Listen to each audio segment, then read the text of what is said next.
Bienvenue dans cette série de vidéos qui vous guideront dans la broderie de votre kit 3.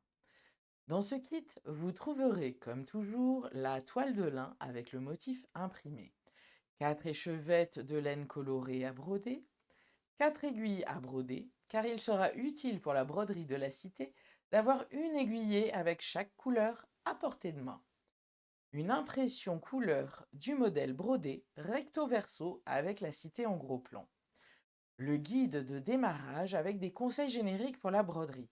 Comme ce kit n'est pas pour les débutants, je ne vais pas revenir sur les conseils de base dans les vidéos, mais vous pouvez vous y référer si vous en avez besoin.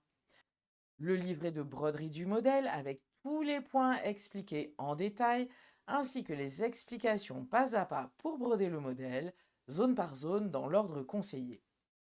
Enfin, la fiche récapitulative sur laquelle vous allez retrouver l'ordre de broderie et, pour chaque zone, le point et la couleur employée avec les renvois au numéro de page dans la notice.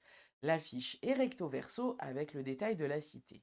Dans ce kit, vous allez essentiellement broder au point de passer plat, mais ça n'est pas le seul point utilisé. Le point de passer plat est utilisé pour broder la rose des vents et la cité.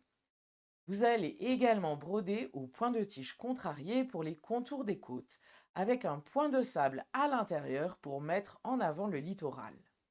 Sur la rose des vents, les lignes extérieures sont brodées au point arrière. Point arrière que vous utiliserez également sur le phylactère, c'est-à-dire le parchemin avec l'inscription du nom de la cité. Pour les arbres, vous broderez encore au point de tige contrarié sur le tronc et les feuillages au point de poste. Enfin, la cité est posée sur un sol brodé au point de nœud. En ce qui concerne la cité, l'essentiel est donc brodé au point de passer plat.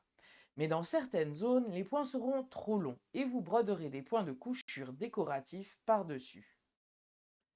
Dans certaines zones, les points de broderie peuvent être un petit peu difficiles. Alors je vous propose des alternatives. Elles sont indiquées dans la notice et proposées à la fin de la playlist.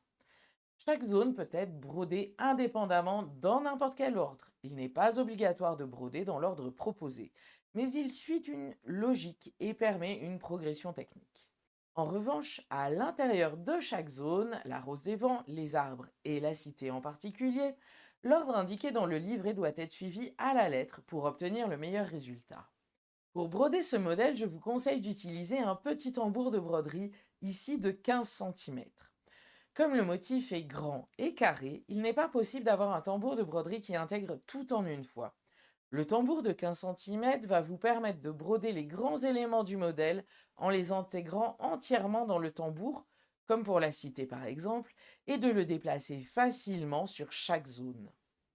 Voilà, vous êtes maintenant prêt à monter à bord pour broder ce modèle.